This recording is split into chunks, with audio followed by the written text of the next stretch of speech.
All right, Council, it's 5 p.m. I'm going to call the Council meeting for snowy November 22nd to order. 5 o'clock and time to get down to business, and I will look to the Deputy Mayor to read the land acknowledgement. Thank you, Mayor Saunderson. For more than 15,000 years, the First Nations walked upon and cared for the lands we now call home. Anishinaabe, Haudenosaunee. You can't hear me either, I bet. No. Councillor Hamlin, we can hear you. Yes. Ojibwe, and many others who cared for their families and communities the way we now seek to care for ours. The town of Collingwood acknowledges the Lake Simcoe Nottawasaga Treaty of 1818 and respects all of the nation-to-nation agreements that have formed relationships with the original inhabitants of Turtle Island. The reality of our shared history, the current contributions of Indigenous people within our community, and seeks to continue empowering expressions of pride amongst all of the diverse stakeholders in this area. We seek to do better, to continue to recognize, learn, and grow in friendship and community, nation to nation. Very much, Deputy Mayor. Councillor Hamlin's having some technical difficulties, so hopefully she can get those resolved shortly, but we'll get going in the interim. So we have a motion to adopt the agenda, and the motion reads that the content of the council agenda for November 22nd, 2021 be adopted as amended. We have a number of additions tonight. Item 7.1.2, addition of memo from Urban Metrics, REP 2021-34, County of Simcoe Official Plan, Municipal Comprehensive Review, Town of Collingwood comments on growth forecasts / allocation and land needs assessment. Item 7.2.1, addition of bylaw number 2021-80, extend OPP contract. And item 12.1, additional reason to move in camera for item D, mandatory vaccination, legal advice around bracket potential litigation and bracket. Can I get a mover and a seconder for that, please? Councillor Doherty and Councillor Madigan. I'll call the vote then. All in favor? It's carried unanimously. Thank you. Declarations of pecuniary interest. Are there any declarations tonight, Council? Yes, go ahead, Councillor Jeffrey. Thank you, Mayor Saunderson. In our in-camera portion of our meeting item, agenda item 4.4, Culbert Estate, I am on the board of directors of another principal party in this matter. Okay, thank you. Any other declarations tonight, Council?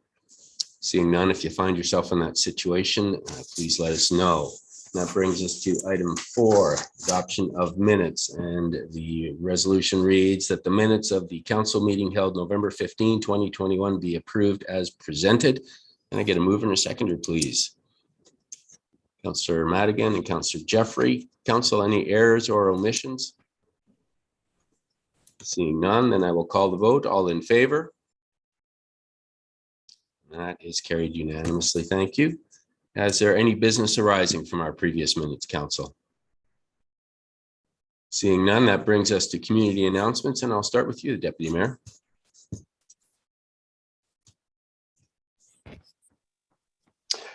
It's I guess a retroactive announcement or a thank you. It's simply just an acknowledgement of the work that was put in arranging and hosting a fantastic Santa Claus parade this past Saturday.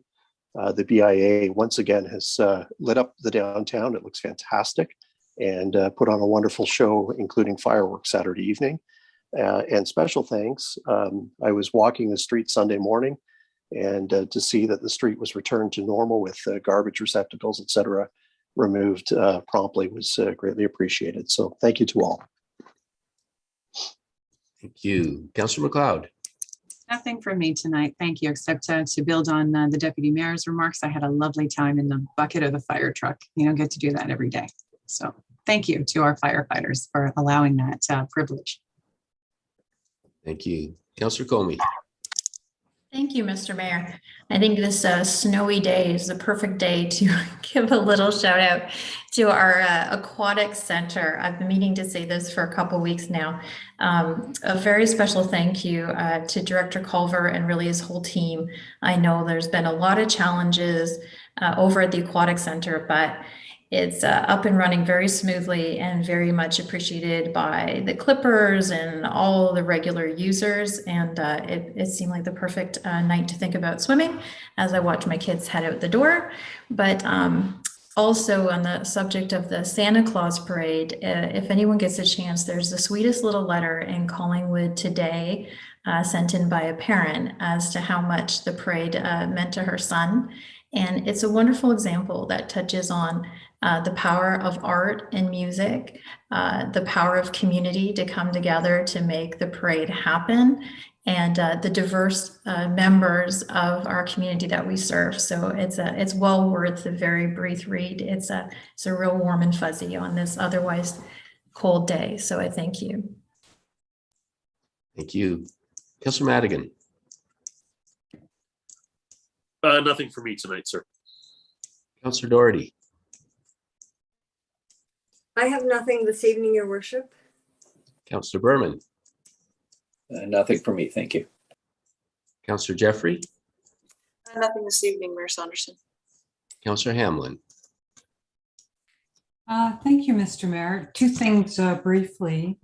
One is for all the nonprofits. We have quite a myriad of them in our community, and charities who are struggling to wonder how to upgrade their bylaws because of the new laws that apply to them.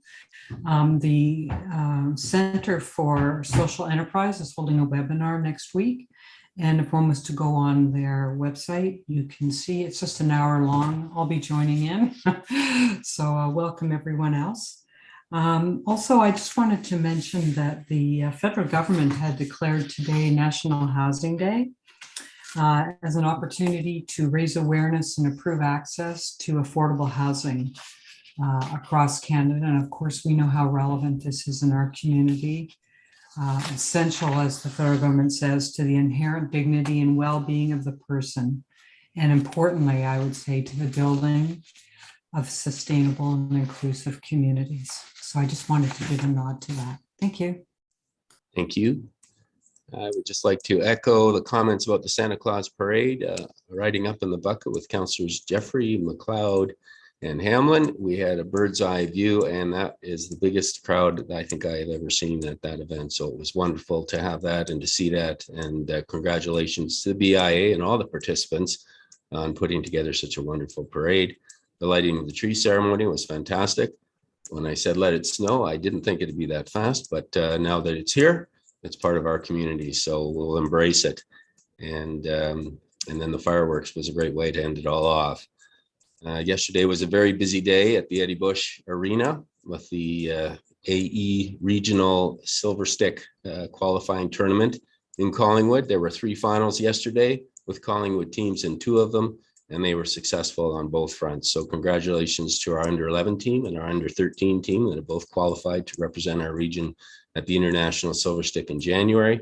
And congratulations also to our under 15 team for their hard work and representing Collingwood. All 3 teams made Collingwood proud over the weekend. And a final note, as I wear my purple tie, today was the flag raising for my friend's house. It was blustery and snowy, but the flag is up. It's courage, and it takes courage of a community to help battle this problem. And talking with Executive Director Alison Fitzgerald today, over the last 18 months, calls have gone up 20%, and in particular, calls involving violence have gone up 40%. So it's clearly a problem that we still need to address and to work forward on. And so I encourage all in our community to pitch in on this front. And with that said, I will look to CAO Skinner for item 6.1, update on water capacity and land use planning study. Thank you, Your Worship. The normal deck has been updated today, and we'll just run through the highlights quickly. So this, if we could go to the next slide, please. The resolution that council asked for is here on slide 2, and you asked that each week we update you on, and the public, on a number of things, including negotiations, RFPs, building permits, etc. And we have included these things in this deck. I did realize, and I've been saying to you, we had everything in the deck up till now, but I don't think we've been regularly reporting on occupancy permits. So we did include that this week and will going forward. Next slide, please. The situation is evolving, but the basics haven't changed. We have a water supply that is safe and available for our residents and visitors. Council's been very proactive and very transparent and made this a #1 priority. Soon as they became aware of this difficult situation earlier this year.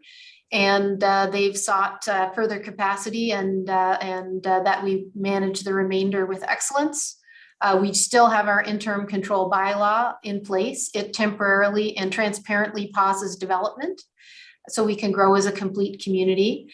I do want to emphasize, especially for anyone listening from the public, that all of the applications council received for 2021 that were ready to go have been approved. And I'll give you some numbers as we go through the deck.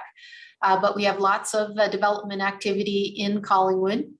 And if you're looking at a residential renovation or addition, most of those can continue. Please call the building department if you have any questions, and we'll make sure we get the answers to you. And council had asked about maximizing chlorine, and we've done so. And we have some new ultraviolet also suggested by council, which means that we're closing in on the capacity to meet our expected growth if the plant expansion is completed on time at the end of 2025 or early in 2026. But of course, there's many variables and we still need to use our water in a very measured approach, which we're almost arriving at. And I'll tell you more about that in the next slide as well, next few slides. Next slide, please. The first half of this presentation is about water capacity, so about plants and treating. So next slide. So not a lot of changes on this slide. Where we mentioned the last couple of weeks that our phase 1 permit to take water has been enhanced by the Ministry of the Environment,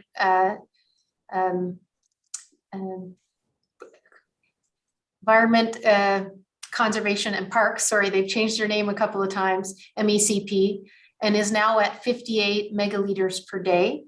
The UV procurement is stepping through its final steps. We have the pre-selection of the membrane treatment process RFP, so that'll help us to move forward in our design by identifying the membrane treatment process we'll use. That's closing on November 29th. If you happen to know any bidders that provide membrane treatments, those are the people we want to reach right now. And we do have that out extensively in the marketplace.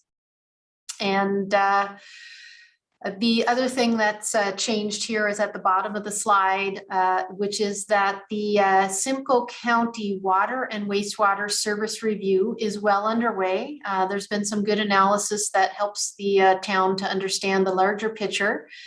They did a very early update a couple of weeks ago at the county, and there's 2 technical memos that are coming in early and late December to County Council and the appropriate task force there. That's the new information we received this week. Next slide, please. This one hasn't changed. It shows the steps that we're planning to go forward through for the drinking water treatment plant expansion with the major things that are happening in each year. We have had some conversations with the consultant about how to potentially even take this to another level as far as moving forward and the steps that we'll take so that we can do it as intelligently as possible. So I've been given a heads up that we may get a new version of this design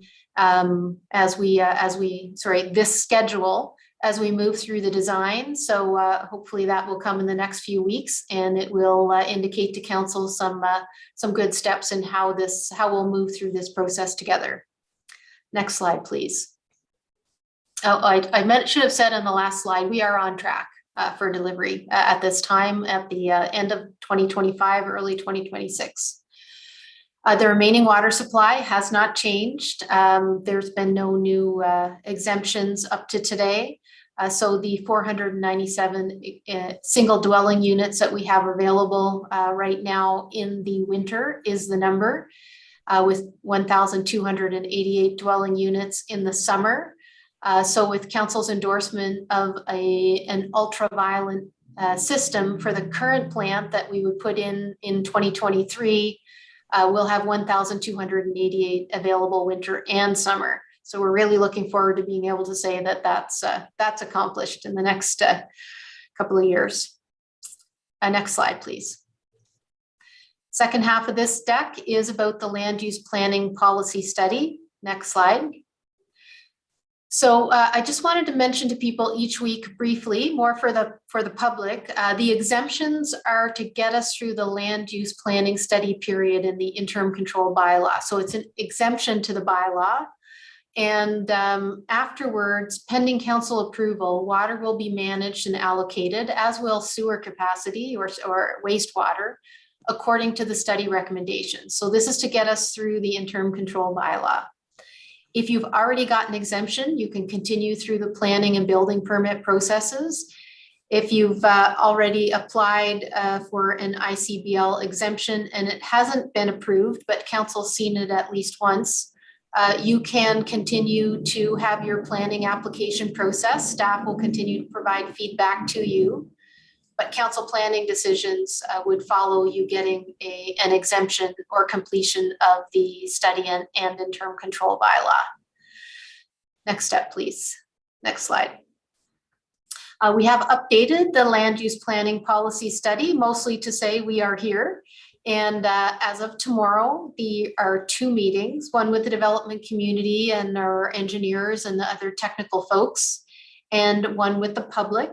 You can register for those or get the link on our Engage Collingwood site.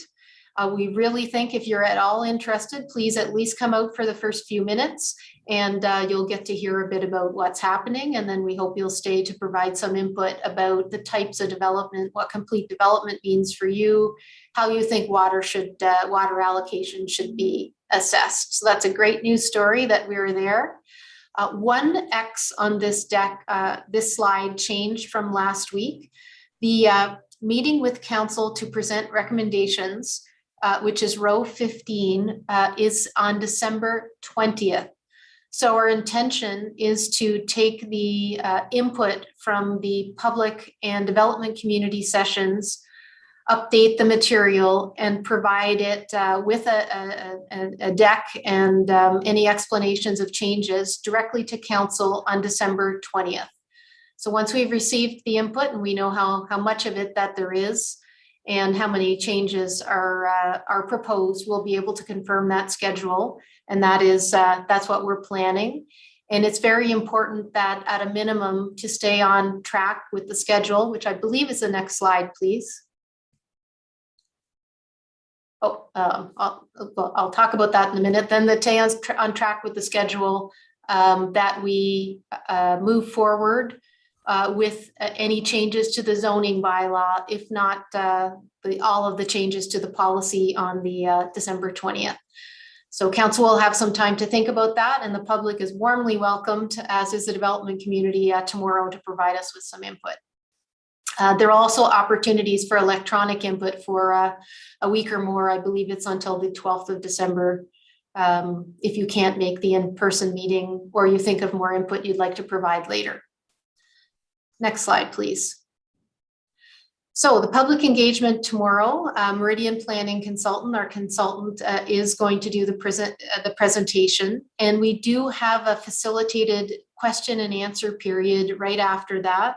I hear the facilitator is quite a skilled person and can help people to articulate and for us to hear very clearly what they're saying. So the development community is at 3 to 4:30 and the general public are welcome from 6:30 to 8. And I'm sorry I misspoke there. Apparently written comments are welcomed until December 3rd. And Engage Collingwood is where you find all the information and links that you'll need. Next slide, please. So these are the timelines that I thought were coming up next.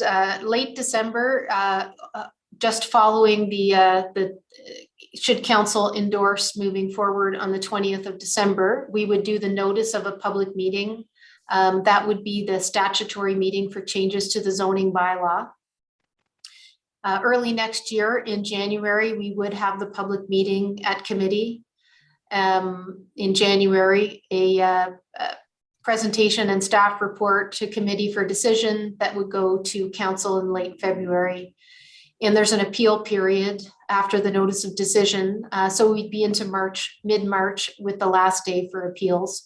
We very much hope that there will be no appeals or that we'll be able to deal with them quickly, as ideally we'd be able to remove Collingwood's interim controlled bylaw and have a well understood, well commented approach for the allocation of water and wastewater starting in April or just before that.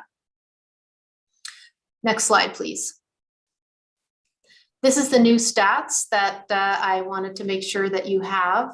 And so the numbers that are straight out are 2021. And just for comparison, our chief building official, Greg Miller, has provided last year's statistics in brackets. So those are the 2020 statistics. So we're really trending toward an active year, despite the interim control bylaw. We have received to date 796 building permit applications, which is almost as many as last year at 881.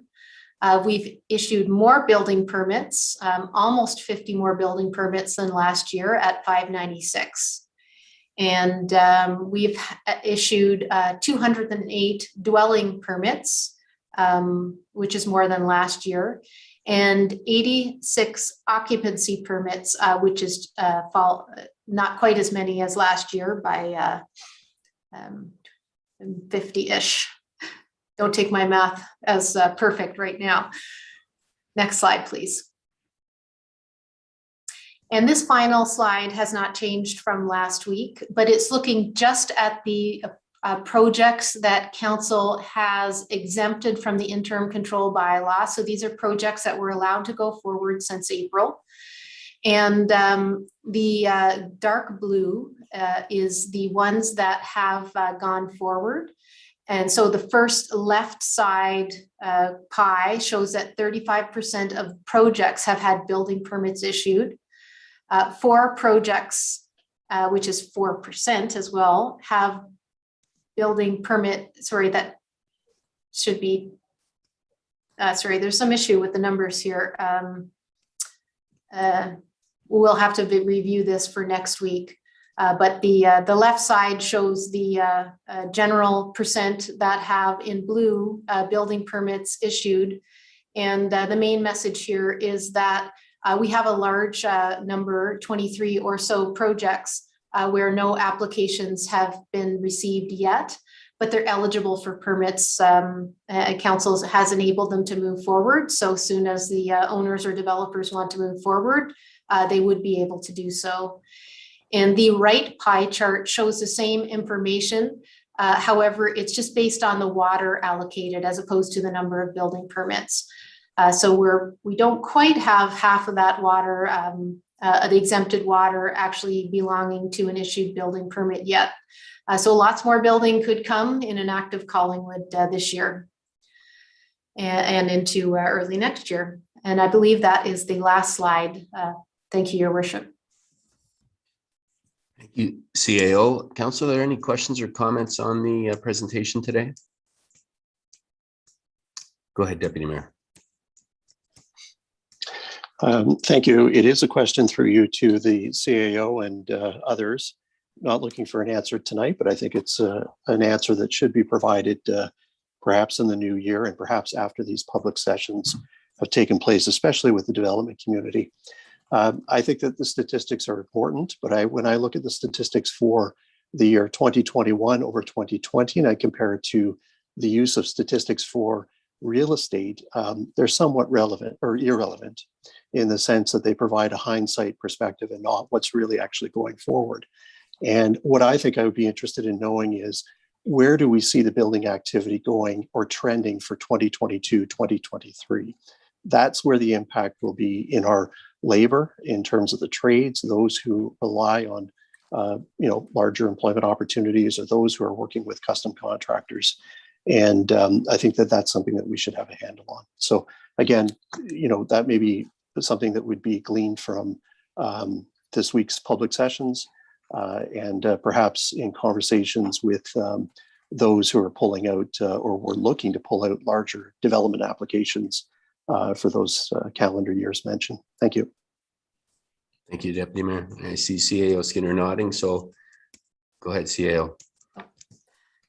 Thank you, Your Worship. That's a good point by the Deputy Mayor. We definitely will look at those go forward building statistics. They are very important for as well some of the decisions that council will make around the amount of water to allocate per year for the upcoming year. So that's a good heads up point. Thank you. Any other questions, council? Seeing none, I have one.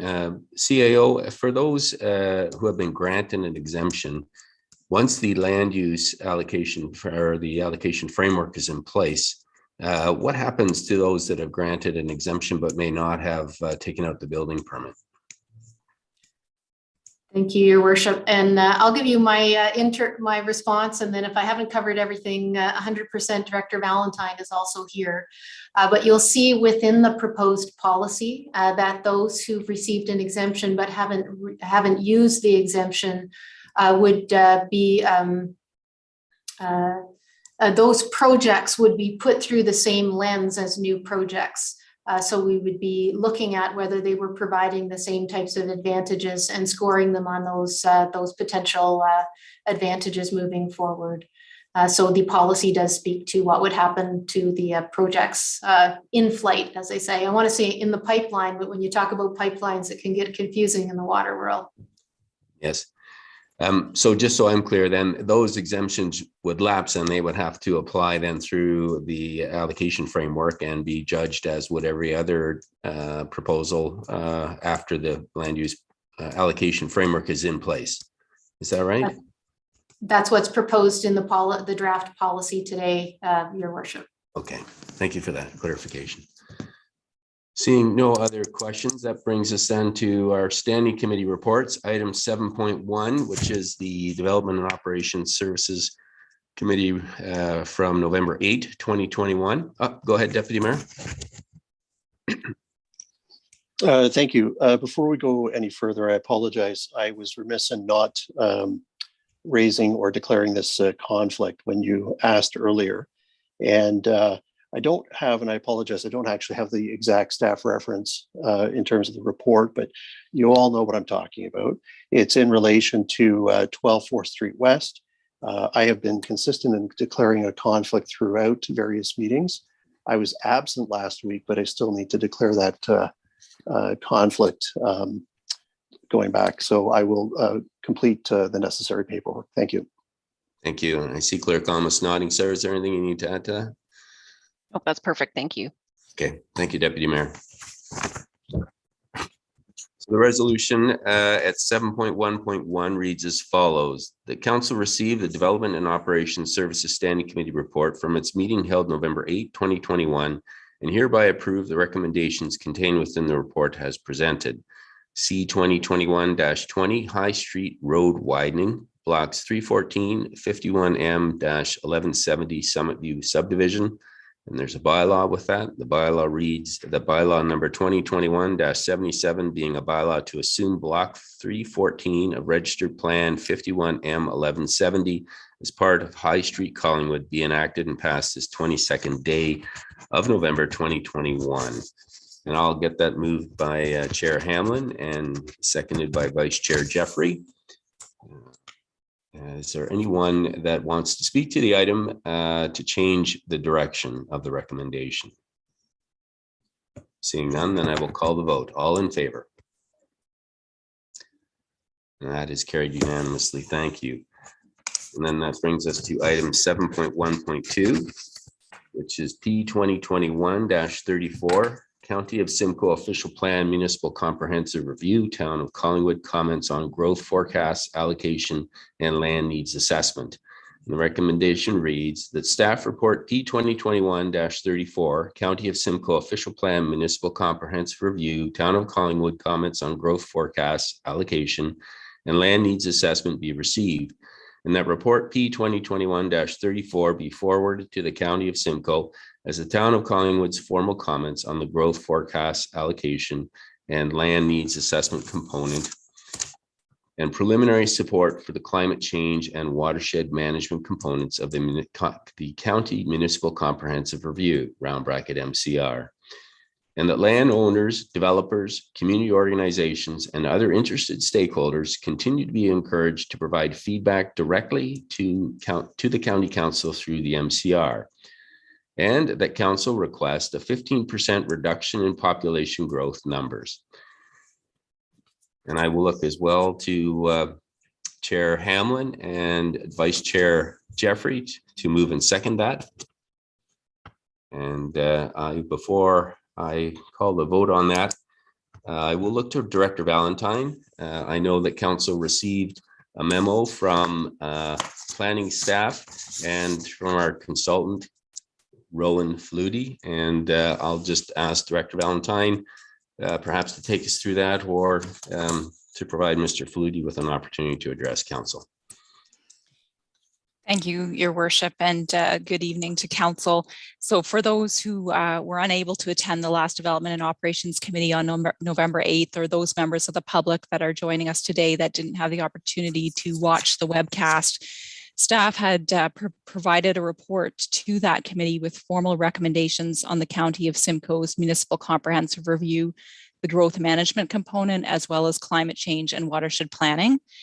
Yes, as part of the growth management component, the county undertakes forecasts for employment and population growth, as well as how those forecasts would then convert to the needs for land within a municipality to accommodate that growth. In making the recommendations that staff put forward in the report, there was a discussion hosted by the committee about a potential additional recommendation to reduce the population forecast for the town of Collingwood to the period of 2051 by 15%. Through that discussion, there were some technical questions that were asked about how that decision would have, or if it would have any ramifications on employment projections and the employment activity rate. And staff did commit to requesting an additional memorandum from Urban Metrics, Mr. Flutie, who's joined us here today, to provide the technical details to Council about how that decision may trickle down and impact the employment portion of the forecast. So that's the background of how we ended up here today. And if there are questions about his memorandum, Mr. Flutie is here and would be pleased to answer them for any member of Council. Thank you, Director Valentine. Council, are there questions, comments on the report and the memo? Councillor Doherty, and then Councillor Jeffrey. Thank you, Mayor, and through you to Director Valentine and perhaps to Mr. Flutie as well. So the key takeaway that I had from the memo, which was very thorough, thank you very much for that, was that the notion of tying population growth with employment growth was fraught with complexities, and that it wasn't as simple as proportionate changes. And I got a sense from the overall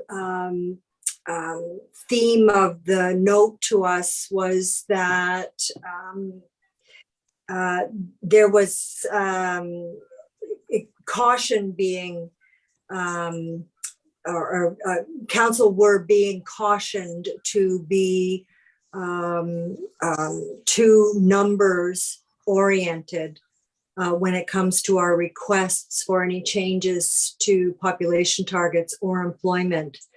But notwithstanding, I think that we can certainly, or I think anyway, could certainly go back to the county with a general sentiment that this municipality does want to temper some of the growth that's being allocated, asking the county to consider taking some of that growth and allocating it to some of our surrounding municipalities, and generally to ensure that our activity rate, our employment activity rate, is not negatively impacted in any way. So would it be safe to say that our 15% reduction may not necessarily have to be taken literally, but the intent will be conveyed accurately to the county? Thank you, Councillor. I'll look first to Director Valentine, and then if she wants to put that question over to Mr. Flutie, she can. Go ahead. Thank you, Your Worship, and thanks for the question, Councillor Doherty. Your general impression of Mr. Flutie's very detailed and technical memo would mirror the impression that staff had as well upon receiving that document.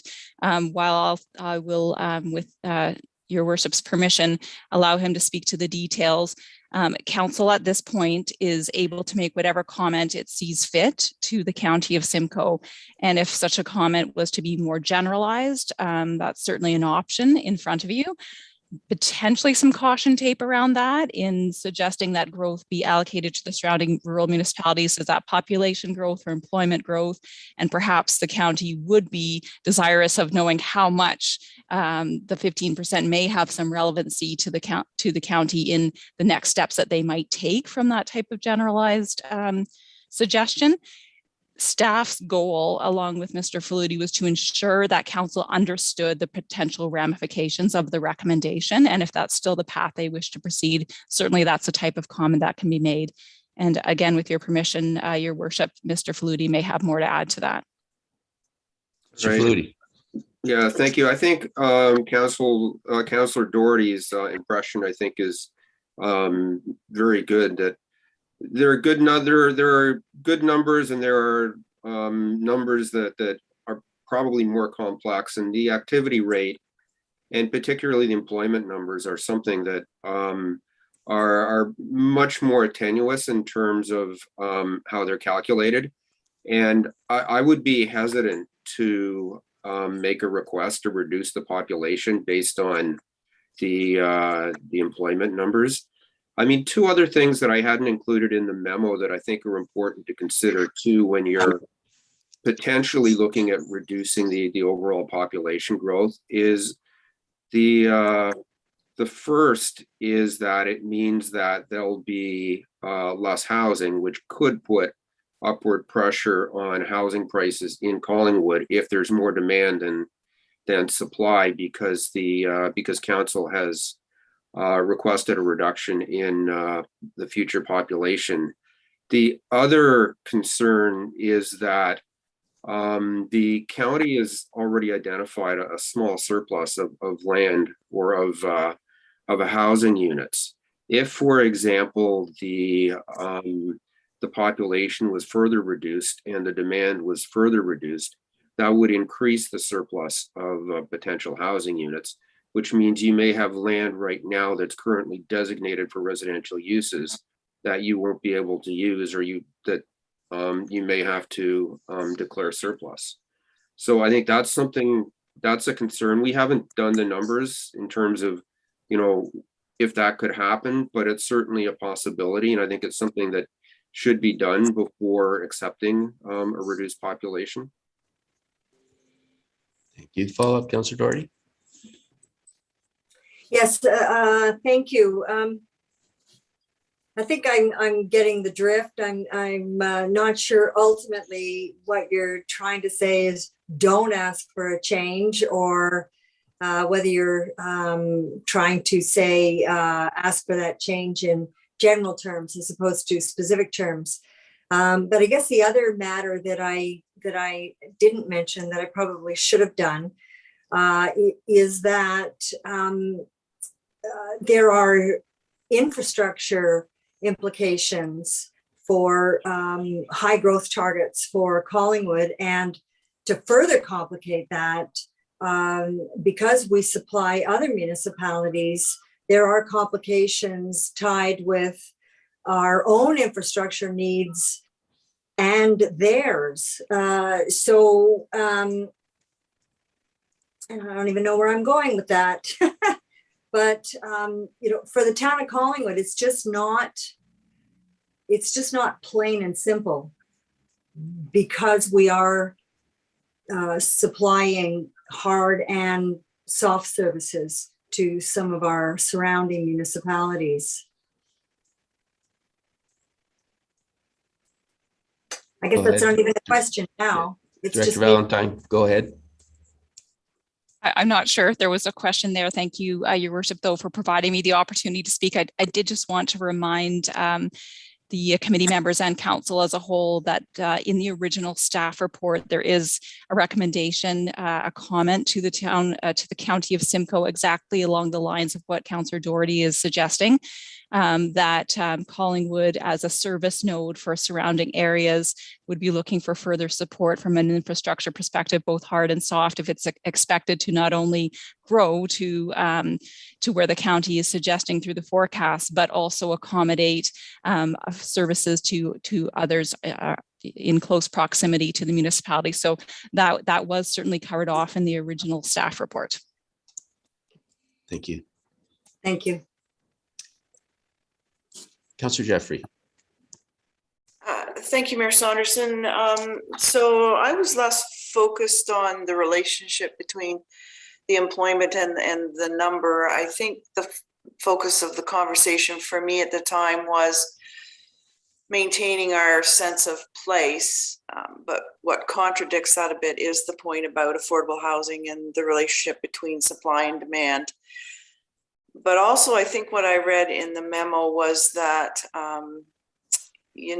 we can wish for less allocation, but the reality is the demand of the number of people coming to live here specifically. So it's like putting a deer crossing sign up on the highway. Just because you put it there doesn't mean that's where they're going to cross, So we might want lower numbers, and I think the relationship there is how our planning is impacted if we plan for lower numbers and then do receive higher numbers of growth just by the natural market and the wonderful place we have to live in. So I guess for me, before I vote on this, I would look forward to hearing the mayor speak to this matter, because I know he brought it up to us at committee, and I was in favor of hearing back from staff on the impacts of that change, that amendment, before we voted tonight. So I don't really have a question. It was my observation. Number one is careful what you plan for, because if you plan for the wrong thing, then you're not in a good place when you get there. So I take those comments, Councillor, and I will speak to my concerns when I've let everyone around the table have a question, a comment. Councillor Hamlin, you had your card up? Yes, I did. Thank you, Mr. Mayor. I'm totally happy with Mr. Faluti's analysis and recommendations. I think for us to sit here and try and guess what our population and employment will be 30 years from now is a bit of a mug's game, if I can call it that. It's impossible. So whether, it's 10 or 20,000 different, for whatever we wish or think about today, I really think, we can't really make a difference. I think that, and so I would just go with what staff and Mr. Faluti are suggesting. I do think it was important that the report mentioned we should do constant monitoring and see where this ends up, so that in 5 or 10 years from now, if the numbers are totally skewed one way or another, we can make adjustments. Certainly between now and 30 years from now, we'll probably see more than one recession and more than one real estate, I'll say, rebalancing. So we'll just see where we are, perhaps.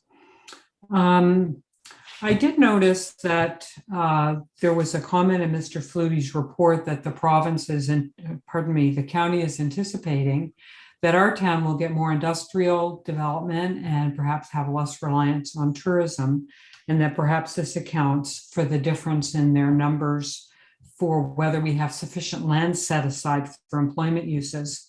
And if I'm reading it correctly, it seems the county says that we will need, in converting this to acres for those of us who are still, in the old days, we will need about 300 acres of employment lands that aren't currently designated. And so I have a question, and that is, will we be looking at potential areas for these lands to be designated in our official plan review that we're embarking on? Director Valentine? Thank you, Your Worship, and through you to Councillor Hamlin. Yes, certainly both the County of Simcoe's numbers and the town's own numbers that were forecast using Mr. Faluti's team do show that by 2051, there will be a deficit in employment type uses for employment lands for industrial type uses.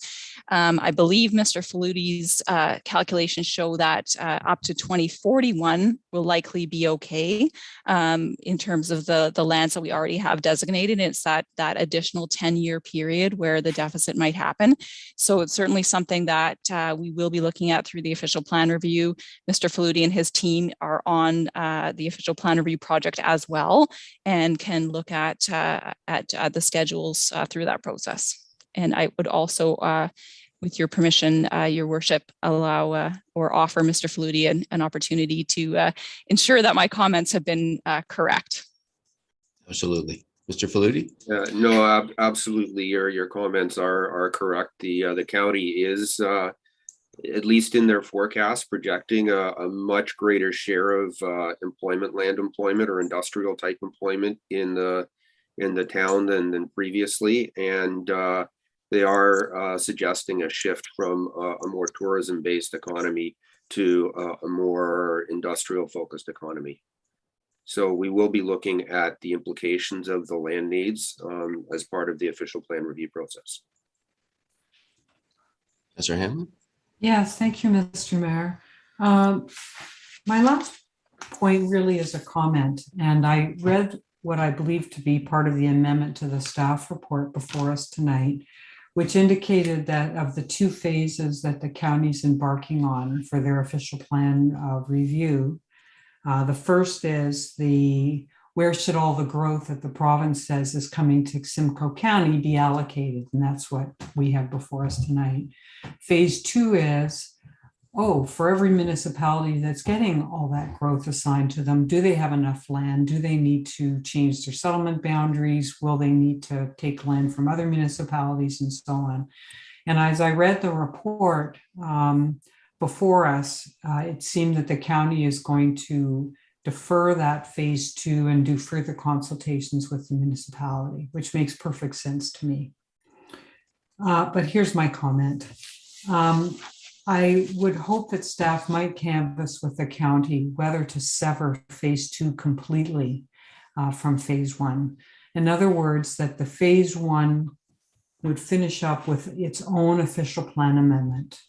And then the county would work with the individual municipalities and do individual official plan amendments for each municipality to implement what's needed for those municipalities. And I have a very technical reason I'm going to say for suggesting this. Having been a municipal lawyer, when I read that, developers and others who might want to participate in expanding boundaries, if I can put it this way, this is a make work bonanza for municipal lawyers and consultants. And any full hearing that was county-wide, there would be hundreds of developers, consultants, and lawyers at a hearing, and it would go on for years, and it would tie up phase one, which we need to get going in our own municipality. So I think that it would be much better, as I say, to sever off phase two on an individual municipality-wide basis. I was involved years ago in just extending the north urban boundary of Richmond Hill. Nothing really compared to what this is. It went for a year, that hearing, just to give you an example. So I just would like our own official plan to be able to get finished. And there probably, I'm just guessing, not be a ton of appeals relating to where growth's going, once the county's finished. So anyway, I know that's maybe a bit technical, but I just thought that was important to get across at this time. Thank you. Thank you. Council, are there any other questions, comments on this? Councillor McLeod. Could we please have the motion severed, please? Which part would you like severed? The final and that. Certainly. Yeah. Any other questions or comments, council? Seeing none, I'm certainly happy to weigh in, and I think there needs to be a clarification for council and for our residents about what the allocation process means, because I think in the nomenclature that's gone on, it's seen as a target. So once these allocations are set, it seems like that's what the community is working towards. So I'd like to get a clarification through Director Valentine or Mr. Faludi about the allocation process. Is it an estimate, or is it actually creating a target to which the community is working? Thank you, Your Worship. I can certainly start, and Mr. Faludi can build on my response. So it is a bit challenging to understand the nomenclature. Certainly, the County of Simcoe is required to allocate growth to its 16 area municipalities based on the overall growth projections that were provided to the county from the province, to ensure that we can sustainably accommodate the growth that is projected in our area to 2051. However, those allocations aren't made in a vacuum, and they aren't made evenly, so to speak. They're made within two contexts. One, they must be within the overall framework of the growth plan for the Greater Golden Horseshoe, which sets out how we are to sustainably accommodate growth in ways that considers environment, economic, and social matters to maximize community benefits. And as was very eloquently put forward in Mr. Faludi's memo, there is a very complex forecasting process that goes behind those allocations as well. And I can't remember which councillor astutely observed, we want to try to plan for as close as we can to how much growth we think will actually happen. If we set up our planning documents to plan for less growth than actually occurs, then the risk that we run into is that we are undersizing infrastructure.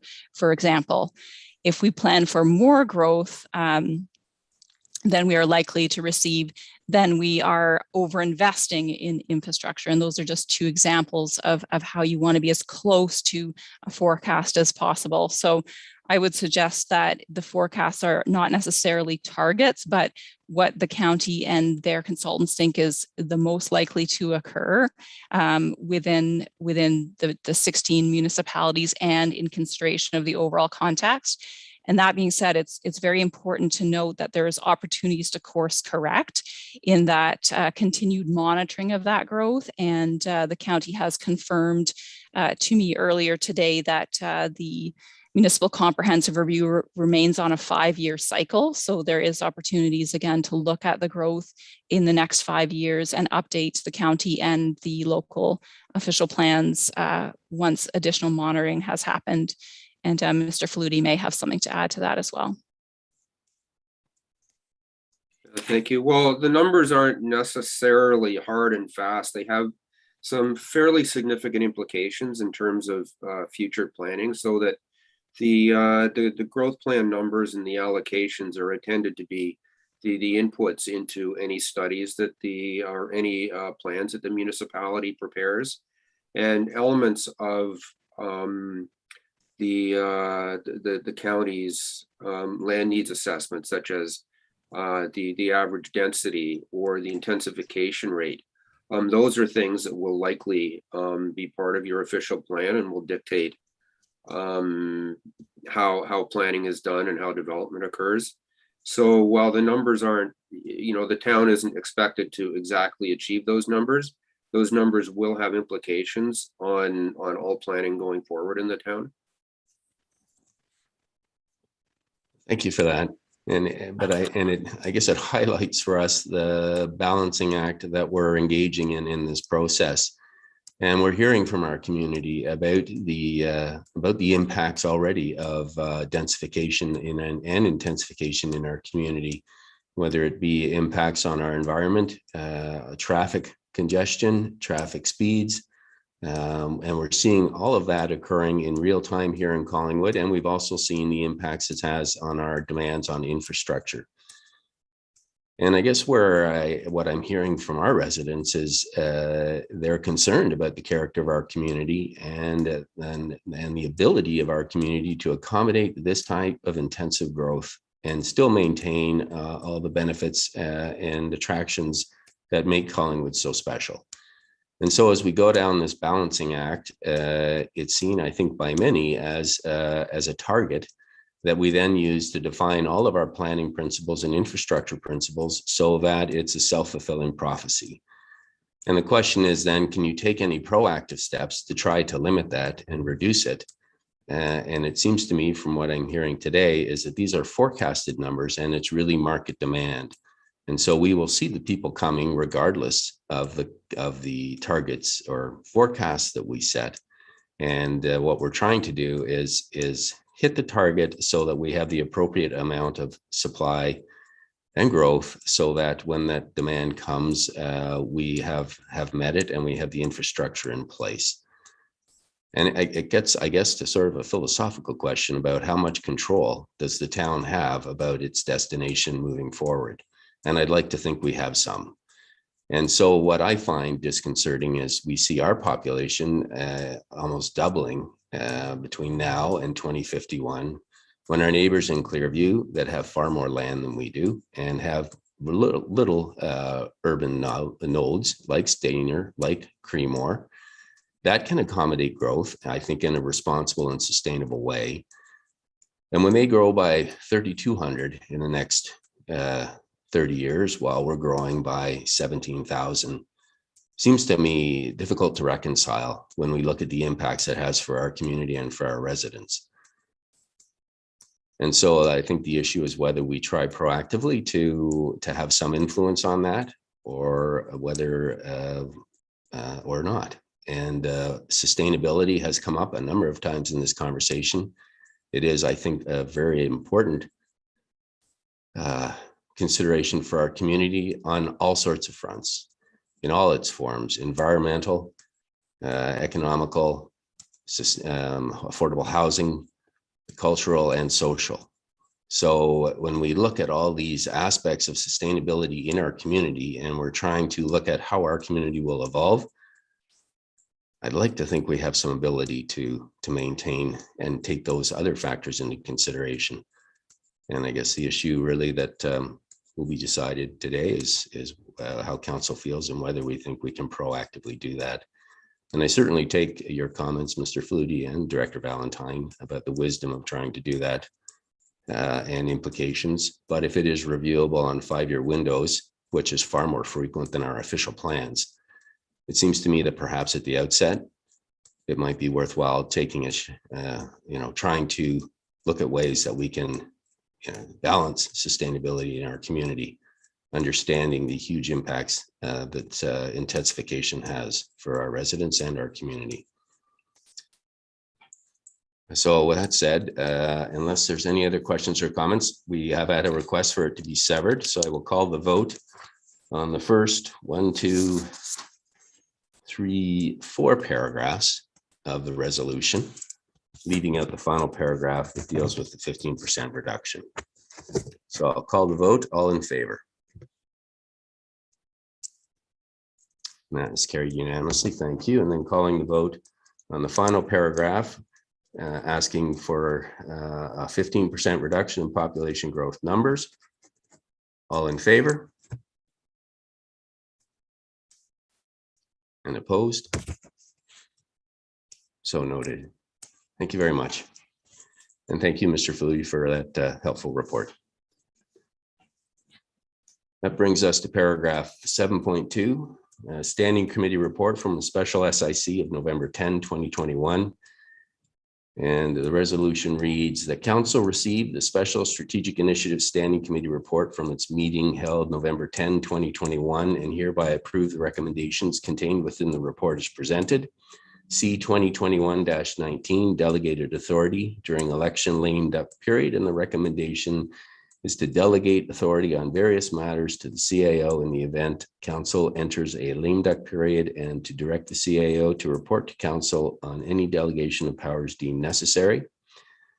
CAO 2021-13 Collingwood Judicial Inquiry, 1-year anniversary of the release of the CJI report, and the recommendation is to endorse publication of the information in the report to the provincial government, including provincial ministries, AMO, and other municipal organizations in the public.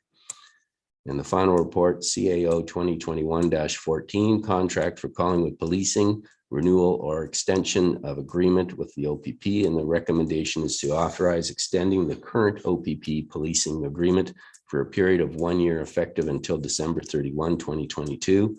And there is a bylaw attached to that reads that bylaw number 2021-80, being a bylaw to authorize the execution of an amending agreement for the provision of police services with Her Majesty the Queen and Right of Ontario, as represented by the Minister of Collingwood Safety, Community Safety and Correctional Services, and the Corporation of the Town of Collingwood, be enacted and passed this 22nd day of November 2021. And I'll have that moved by Deputy Mayor Hall and seconded by Councillor McLeod. Are there questions or comments? Does anyone wish to pull up one of those items for a change in direction? I'll give people an opportunity to speak to any item afterwards, but we're just calling now to see how we're doing on those recommendations. Seeing none, all in favor? That is carried unanimously. Would anyone like to comment on any of the items? Great, thank you very much. So that brings us then to item 8, which is motions. And we have a heritage related stop work order bylaw motion, and that is yours, Councillor Doherty. So I'll pass it over to you. Thank you, Worship. And as you will recall, this motion is emanating from our discussions last week in regard to 12 4th Street. The motion reads, that council direct staff to investigate and report back to council regarding the preparation and implementation of a bylaw that would permit the application of stop work orders on heritage related activities. And in so doing, we would hopefully ensure that no one who has been advised that they require a permit under the heritage bylaw will be unclear as to whether they should move forward or whether they should stop and make their application. Okay, thank you. Is there a seconder? Councillor Jeffrey. I'll open the floor for questions or comments. Deputy Mayor Hall. Just for transparency, this is emanating from an issue that I had declared a conflict, but the issue is from a macro perspective as it relates to the entire bylaw. So I'm not declaring a conflict, and in fact, we'll be supporting the motion as presented. Thank you. Thank you. Any other questions or comments, council? Seeing none, then I'll call the vote. All in favor? And that is carried unanimously. Thank you. And that brings us then to item 9, notices of motion. Are there any notices of motion tonight, council? Seeing none, that brings us to county report. Deputy Mayor, I don't know if you have any county report tonight. Tomorrow we will be dealing with the county budget, so there will certainly be an upcoming county report, but I'll leave it to you, Deputy Mayor.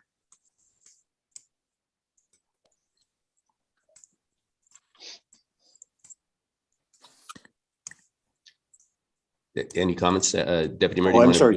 Yep. I thought no, I don't have anything tonight. Sorry. Okay. All right. Good. Sorry. And that brings us then to council business, 11.1 older deferred business. And we have one tonight, 11.1.1 FCM Sustainable Communities Conference update. Councillor Doherty. Thank you, Worship. And I have a short PowerPoint presentation. And I'll just apprise council and members of the public of my key impressions and takeaways from this 3-day conference. And I'll just start by quoting from one of our keynote speakers, Dr. Deborah McGregor, whose comments were a good prelude to COP26. But as it turns out, they are also very relevant to the catastrophic weather events that we have unfolding in British Columbia today. And that is, that quote is, if human beings solve their problems together, but fail to address climate change, then the action is incomplete. Next slide, please. So this year's conference hosted more than 200 participants.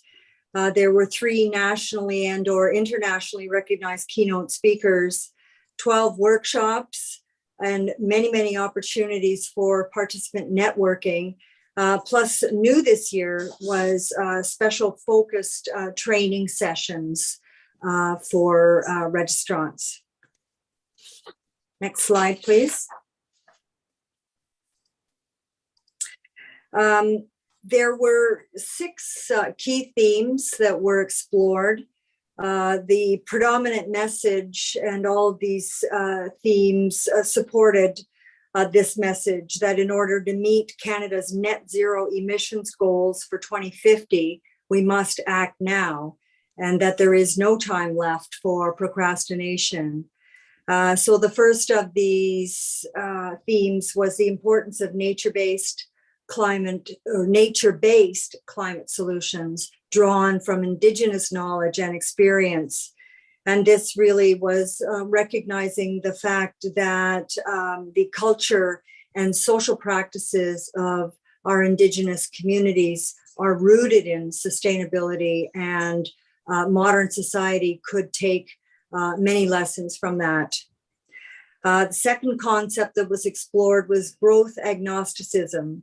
And that was the notion that cities could operate within their ecological limits, as opposed to GDP growth or provincial mandates as the drivers for growth in our communities. The third was net zero community design. The fourth, very topical, was affordable housing.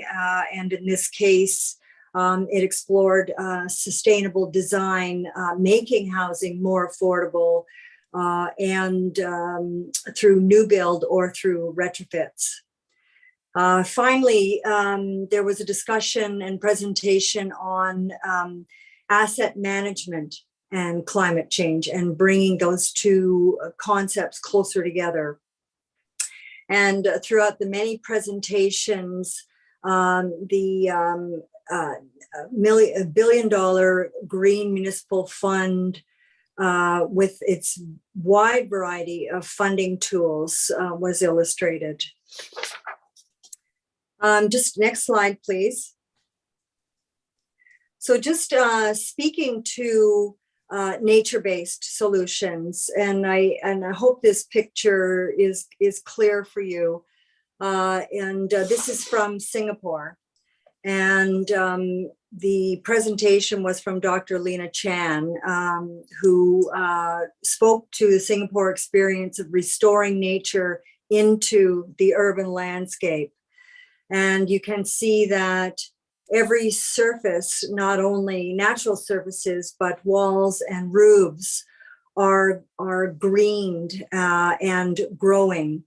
And all of this emerged from issues that had developed in Singapore relative to climate change, relative to pollution, and to general health and wellness of the residents.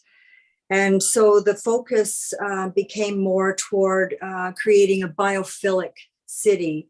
And biophilic speaks to built form, and that promotes the connection between the human experience and the natural environment to provide for better health, for better environment, and for better economic benefits. Next slide, please.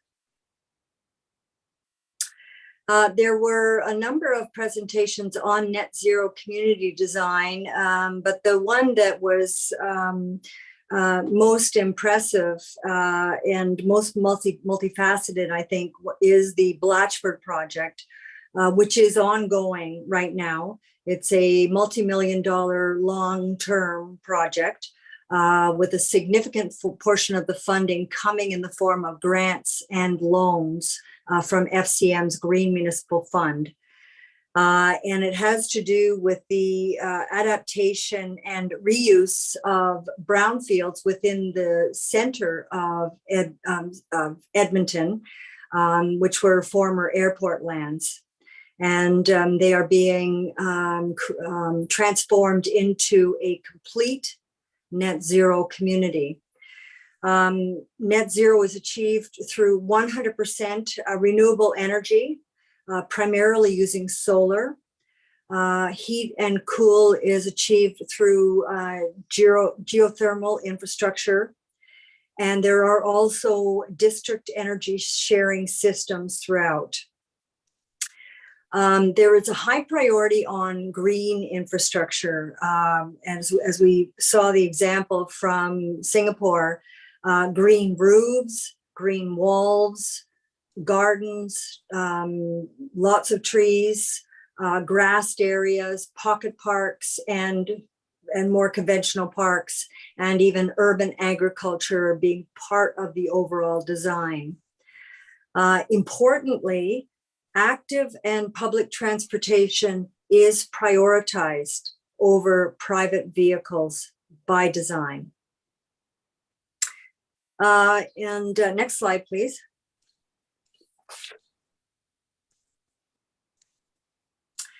On the affordable housing piece, a number of the speakers focused on the notion that affordability means not only the cost of housing, which is something that we talk about a lot here in Collingwood, but also the cost of the energy for heat and for power. A person may be in a home, but their cost of utilities may be such that they are sacrificing good health, good nutrition, just to cover those essential costs. So the Green Municipal Fund, as applied here, facilitates home energy efficiency and net zero systems by funding retrofits of existing stock through grants and or through low interest loans, which are either provided directly to the municipality for their own purposes or provided to the municipality to administrate and allocate to private residential and in some cases commercial interests, to allow for those retrofits to be undertaken on a case by case,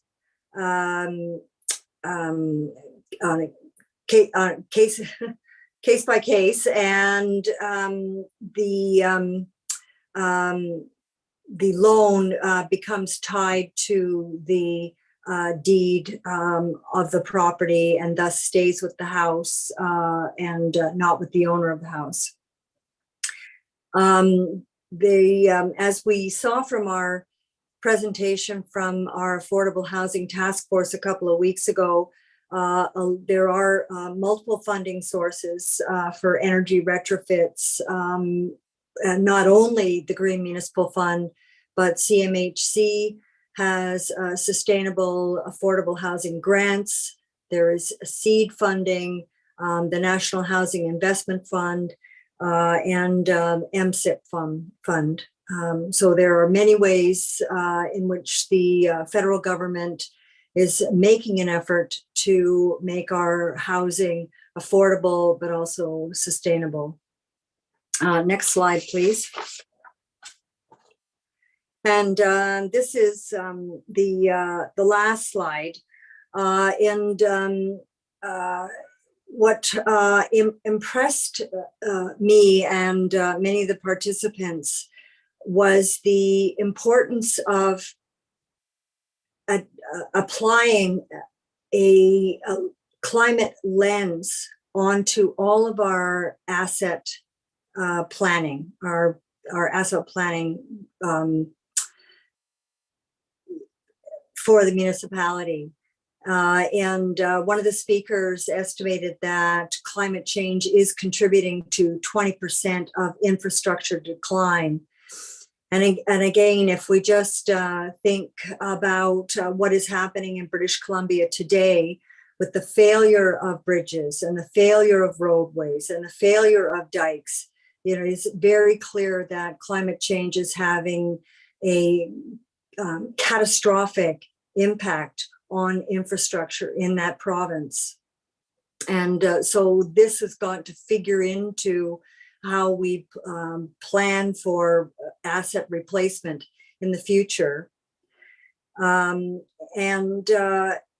another notion that I thought was interesting was that as part of asset management, we should be perhaps putting a value on our natural assets as well as our hard infrastructure.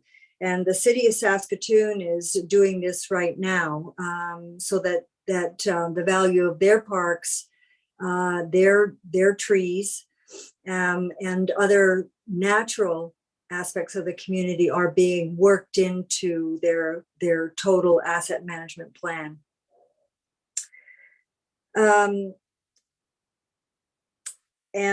I guess another thing that I wanted to mention, and this didn't actually come out from the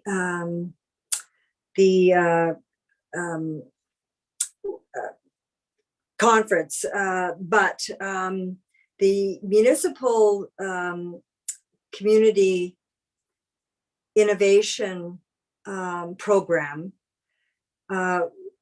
can provide funding for municipalities in their asset management planning, but it can also provide funding for training, as an example, for climate staff training.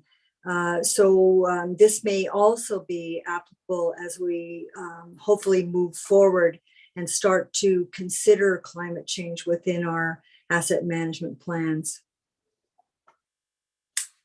Thank you. So those are my highlights. If there are any questions or comments. Thank you, Councillor Doherty. It sounds like it was a very interesting conference. Council, any questions or comments for Councillor Doherty? Go ahead, Councillor Hamlin. Thank you for that presentation. That was very interesting. I just have one question. You mentioned that Saskatoon was including its natural assets in its asset management planning. And it got me thinking, would that mean, for example, we would, in our town, factor in the cost to replace trees over time as they mature and die, or we now have, of course, disease attacking a lot of our trees. Is it that kind of an approach? Yes, that's exactly the approach. I think that's brilliant. Okay, thank you. Any other questions or comments, Council? Thank you, Councillor Doherty. Is there any other old or deferred business for tonight, Council? Deputy Mayor. Thank you. Bear with me. I'd like to touch on 3 different items, if I may, and I'll try and be brief and succinct as possible. The first one is through you to staff, food for thought. I think that this is a very difficult discussion, but it would be a very difficult way to analyze. But I think it's worth having a conversation. And it comes out of the conversations that we've been having as it relates to affordable housing. And Councillor Doherty just touched on it in her presentation in terms of, in addition to the cost of maybe, the house itself or the rental itself, you've got other factors involved, whether it be utilities, insurance, et cetera. They're all continuing to rise in cost. And where I'm going with this is that Simcoe.com, I thought, did a decent job with an article talking about 5 or 6 employers who provide a living wage. It's not a new concept, and it's a concept that was embraced years ago by Conservative Senator Hugh Segal. It's been a conversation for a long time, but nobody seems to be able to take hold and run with it. But I would encourage the municipality that perhaps when we're revisiting our procurement policies, when we're looking to the future in terms of who we're buying from as one of the largest purchasing powers in the municipality, that we look to do business with people who are providing people with a living wage. I think we all know of employers in our community, for example, who employ a whole host of people in terms of numbers. But when you start and break down the numbers in terms of who they are, in terms of the demographic, the hours that they're working, and how many of those people are maybe actually working full-time hours, but aren't deemed full-time, and what that means is that they're not entitled to benefits, et cetera. That's all part of the package. And so I throw that out as a starting point for a conversation that over the next couple of years, as we start to really look at our buying power from an environmental policy perspective, that we also start to have that conversation about who is it we're doing with business, and are they in fact actually providing their employees with a living wage. The second thing that I would like to just mention, and this has been talked about before, but I would like through you to, again, CAO and senior staff, it has to do with our traffic lights. And I'd like to ask this in the context of a report sometime in 2022 with maybe a lens to looking at the 2023 budget.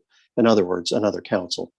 But I think that if we were honest in terms of trying to look at simple ways that we could effectively slow down traffic, but also be mindful of putting the pedestrian first, we could just start with the traffic lights.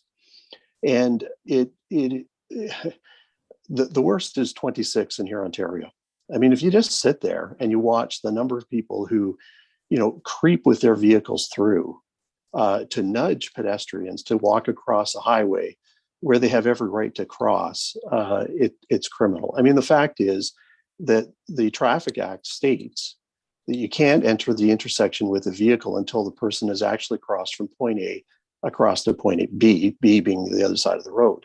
But we don't see that. So I'd like to ask staff to do 2 things, and that is provide, perhaps through to development operations, Q2, Q3 of 2022, costing that on all of our signalized lights within the community, we would get rid of the push button. That regardless of whether a pedestrian is actually at the intersection or not, the stop sign of the hand would be changed automatically to the pedestrian first. And as part of that, that our signalization be changed so that the pedestrian has a 10-second advantage. In other words, they're given priority. It's not my idea, but I think it's a great idea. It sends a message to the community that we view that the pyramid where we've got the pedestrian at the top is important, that we're putting safety first, and that we're providing, those who are trying to access using their feet an advantage when they're trying to cross in places, particularly like here, Ontario and First Street or Highway 26, High Street, Highway 26 again, where the traffic yields at best, but they certainly don't stop. So that's what I would appreciate is sometime in Q2, Q3, simply just costing what it would cost the municipality to make those 2 changes. And then if we feel that it's a worthwhile endeavor, we can certainly take a look at it at that time. And the last thing that I would like to just mention, and then depending on maybe the nods around the head or around the table, I should say, I might actually bring forward notice of motion and seek to have it waived. We just had a fantastic Affordable Housing Task Force report tabled. But in double checking with the clerk, that report was tabled here. A copy was provided to some county staff, but it didn't go through direction of council in receiving it to the county, then to be forwarded to the other 15 member municipalities, the 2 independent cities, Aurelia and Barrie. But in particular, I'd love to have council actually endorse and have a copy of the document sent today to Minister Clark. And the reason I say Minister Clark is that, again, it just coincidentally this morning, I happened to catch her around noon, I guess. The Premier was in Aurelia and he was giving a press conference. And one of the questions that was asked by a reporter had to do with affordable housing, but it also had to do with the huge labor shortages that various areas are faced with. And the Premier's response, and he has said this consistently, is that they are open to talking to municipalities about cutting the red tape as it relates to the planning process for affordable housing. We have a great document.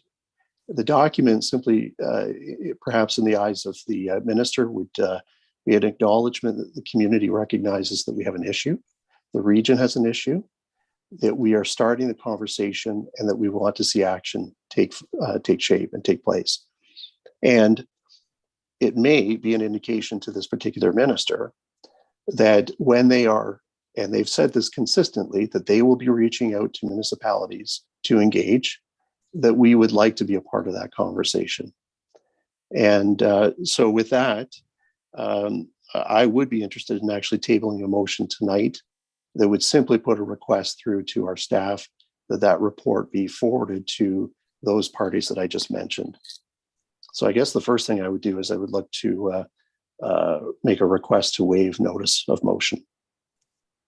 And look, first, Clerk Almus, is that does that require direction in the form of a notice of motion? Okay, then yeah, Sarah. That's correct, Your Worship. The notice of motion would be required if the direction from council tonight is to send that report to all member municipalities in Simcoe County as well as the minister. Okay. So I guess first we'll get the motion on the table, or you've got the notice. And what I'll do, I think, is come back. You've given us your notice. Before I get it on the table, we'll do the notice to waive. And then once we've got the notice to waive, then I'll come back and find a seconder. So you're putting on the floor a notice of motion to waive notice tonight. And can I get a seconder for that, please? Councillor Jeffrey. All in favor? That's carried unanimously. So then I will look for a seconder for the notice of motion to direct staff. Councillor Hamlin. Are there any questions or comments on the motion itself? Seeing none, then I'll call the vote. All in favor? And that is carried unanimously. Thank you. Thank you. Clerk Almus? My apologies, I don't have my card with me this evening.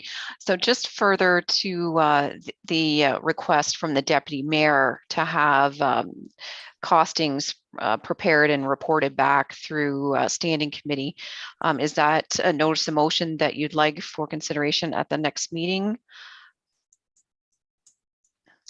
I'll look to the Deputy Mayor. I assume by asking the question, you're stating that it's required. Is that correct? Correct. Sure. Well, I'll put it on the floor. Okay, so we'll put that in as a notice of motion for our upcoming council, our first council meeting then in December. Okay. Thank you. Councillor, is there any other old or deferred business tonight? Councillor Jeffrey, have your card up. Thank you, Mayor Saunderson. So under other, we all seem to be in the same wavelength tonight. I too heard Minister Steve Clark responding to his opposition with respect to MZOs used to put in place in Ontario 3,700 long-term care homes.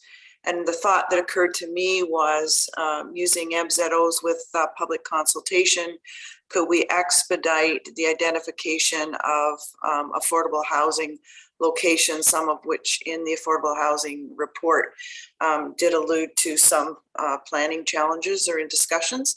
So I would, I don't think anybody will have that answer tonight, but I guess what I'm asking for is a staff report to the appropriate committee regarding the ability to use MZOs. All right, I'm going to look to Clerk Almus if that's a question and direction regarding a staff report. Do we need to put that forward tonight then as a notice to deal with next week? Correct. Yeah. Councillor the Jeffrey, so following council. we'll put that on the agenda for the next council meeting.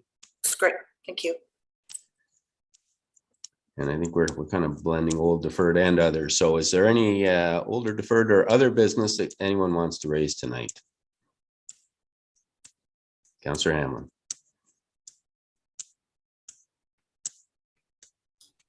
Thank you, Mr. Mayor. One of the, I have been thinking a lot about the pedestrian signals as well, and I won't speak to Deputy Mayor Hall's motion tonight, but the other aspect of it that I have noticed in the last few weeks as it's gotten dark outside is that it seems that our standards for developing intersections with traffic lights was set before we had many people on foot or on bicycles traveling in our community. And why I say that is that they're not very well lit up. And I noticed it this last week, I guess, when I was out after dark at 7 p.m. And turning onto Highway 26 or First Street in our retail strip there. And I crossed through a left into an intersection and I didn't see the pedestrian. Now I didn't hit the pedestrian, thankfully, but it got me thinking, why didn't I see the pedestrian? And so I started looking at all the traffic lights or intersections that I, drove past on my way home. And so I'm just wondering, Mr. Mayor, whether and I don't know how to bring this forward, and I know staff's not going to run out and redo all the traffic signals, but I'm wondering how this kind of standard could be improved, especially as we're moving forward to improve intersections or to build additional intersections in our community. And I guess this is a question of staff, and thank you. I'll look maybe to Director Slama to talk about the current requirements and what we could do to improve that. Peggy? Thank you, Worship. Through you to Councillor Hamlin. So good question. And I would need to have a conversation with Manager Velick and get a better understanding of the standards, the industry standards, and how they compare to Collingwood standards, and the differences that we've seen over the years. So that's something I can speak to Manager Velick about. Thank you. And through you, Mr. Mayor, would this be an appropriate matter to bring back to Development and Operations Committee, perhaps? I think maybe what we could do is leave a offline discussion, and then based on that discussion, Councillor, you can bring it back to the appropriate committee, which I think would be Operations and Development. Yes. Thanks so much. Councillor Comey. Thank you, Mr. Mayor. Just very quickly through you to Director Slama, just an opportunity to offer something that I think was a positive towards pedestrian safety that happened like at least a year ago. And again, through you, Mr. Mayor, Director Slama, I think we received some emails from parents saying, hey, we love the sidewalk clearing. It just so happens to coincide with just after kids head off to school.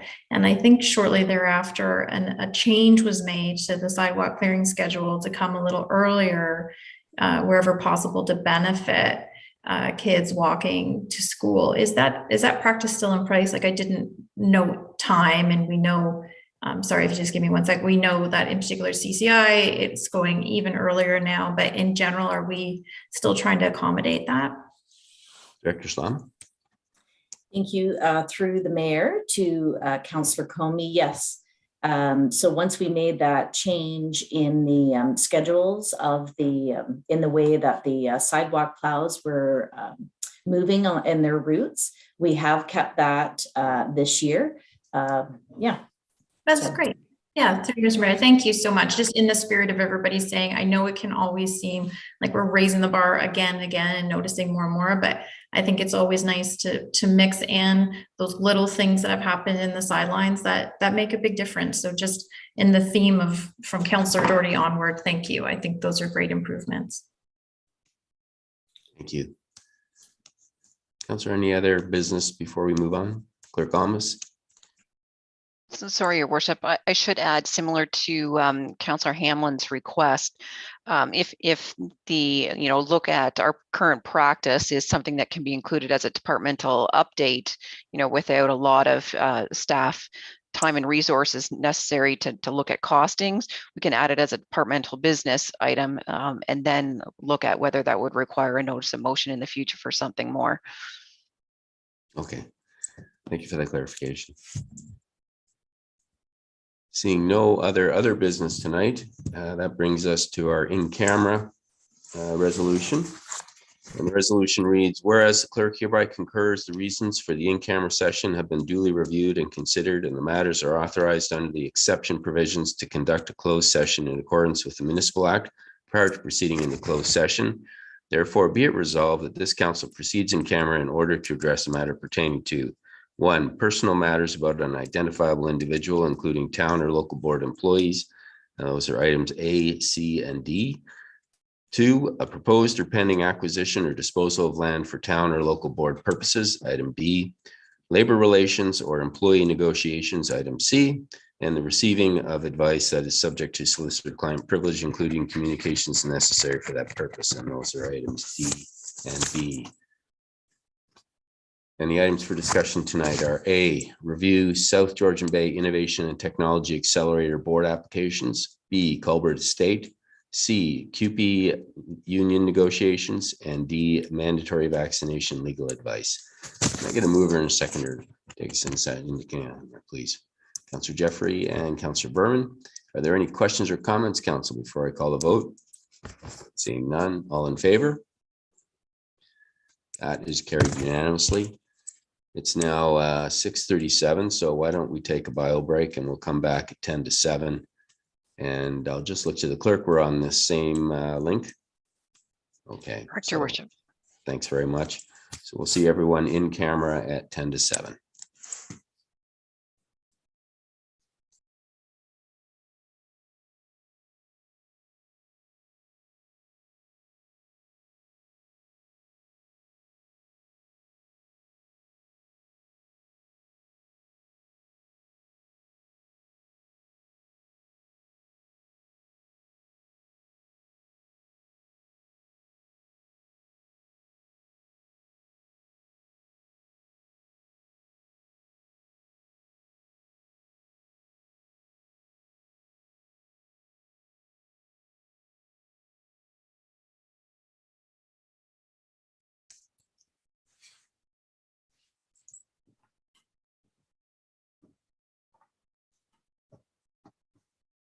Excuse me, Your Worship, you're live again.